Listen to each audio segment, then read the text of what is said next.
दुनियाँदारी भइसकेपछि ओहो मेरो मान्छे मरिसकेपछि जाने हुन्छ।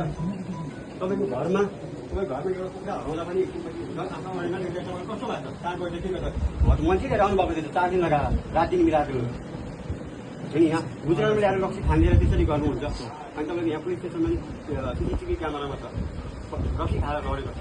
रक्सी त्यसरी खाने नि गर्छ यहाँ खानुहुन्न बिहान छ भने थाहा छ।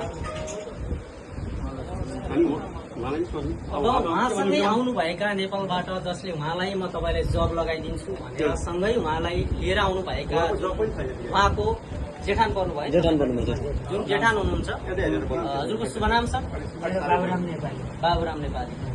हजुरलाई तपाईँको ज्वाइँको नाम पनि थाहा छैन है? थाहा छैन। तपाईँ जेठान पर्नुहुन्छ उहाँ चाहिँ हो तर तपाईँलाई उहाँको नाम थाहा छैन।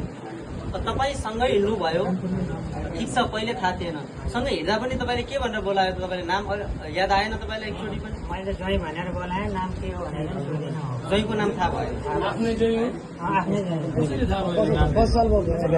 अब बहिनीले नि भनेन मैले ज्वाइँको नाम के हो भनेर नि मलाई पनि थाहा भयो। ठिक छ तपाईँले ज्वाइँ भनेर बोलाउँछु। तपाईँसँग नेपालदेखि यहाँसम्मको यात्रामा उहाँ आउनु भइसकेपछि तपाईँले सँगै हिँडेको मान्छे बेपत्ता हुँदा खोजी कार्य नगर्नुको कारण के हो एउटा खुलासा गरिदिनु पर्यो।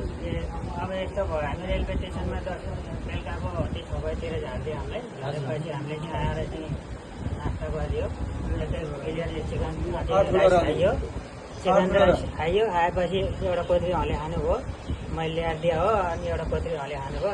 खाने क्रममा त्यसपछि हामी पटल कलोनी एकछिन घुम्यौँ त्यता घुमेपछि अनि अब कोही साथीभाइलाई फोन लगाएँ मैले फोन रिसिभ गरेनन् एक रातको सुत्नको लागि। भोलिपल्ट त नोकरी ओके थियो। त्यसपछि अनि जाम अब यहाँ कोही साथीहरूले फोन उठाएनन् अब रेलवे स्टेसनमा गएर सुत्यौँ भन्ने क्रममा गएर चाहिँ म सुत्यौँ। सुतेपछि अनि साथैमा सुत्नु भएको थियो त्यहाँबाट अर्को बेन्चमा गएर सुत्नुभयो बस्नुभयो। त्यहाँबाट चाहिँ अनि कहाँबाट रेलवे स्टेसनबाट? रेलवे स्टेसनबाट साथै सुतेको थियौँ। यतापट्टि म ज्वाइँ यतापट्टि बस्नु भएको थियो।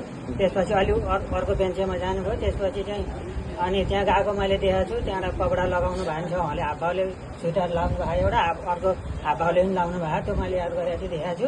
त्यसपछि चाहिँ म निन्द्रामा गएको छु निदाइ छु त्यहाँबाट मैले देखिनँ अनि त्यहाँबाट हराउनु भयो। त्यहाँबाट हराएपछि बिहान चाहिँ मैले आफ्नो घरको दाजुभाइलाई पनि मैले चाहिँ ज्वाइँ लिएर आएको थिएँ यसरी हराउनु हो भनेर जानकारी गरेँ र यो पुलिस माध्यममा मैले चाहिँ खबर गर्न सकिनँ। मलाई यो होस पनि आएन म पनि अनि अब ट्रेनमा आउँदा पनि यस्तो दिमागले कहिले के गर्छु कहिले हामफाल्न हुने कहिले के गर्न हुने गर्नुभयो उहाँले मलाई पनि त्यसलाई गरिदिनु भयो। जस्तो कि बिमारी अब मलाई त थाहा थिएन बहिनीले पनि केही कुरा भनिन मलाई रौसी चाहिने रहेछ नखान पाएपछि हात काम्ने रातो पिरो हुनुहुँदो रहेछ।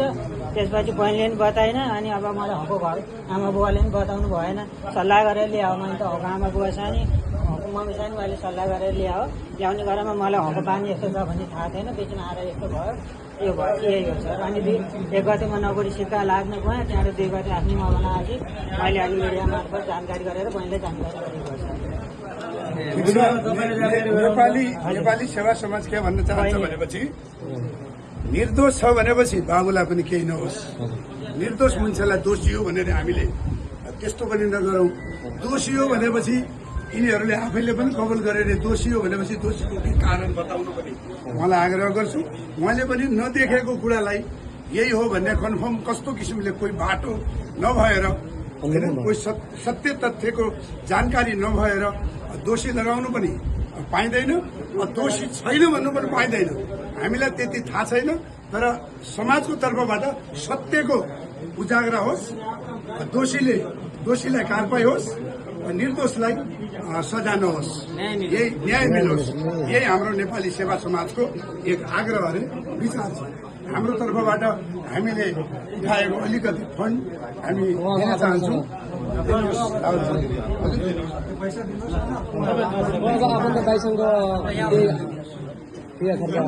हस्तान्तरण गरेका छौँ। नगर नेपाली सेवा समाजद्वारा हस्तान्तरण गरिएको यो रकमलाई उहाँको आफन्त दाइसँग शान्तिको कामना गर्दै हार्दिक समवेदना प्रकट गर्दै सशक्त परिवारजनमा धैर्य धारण गर्ने शक्ति प्रदान गरून् भन्दै हार्दिक समवेदना प्रकट गर्दछु। नेपाली सेवा समाज जामनगर गुजरात।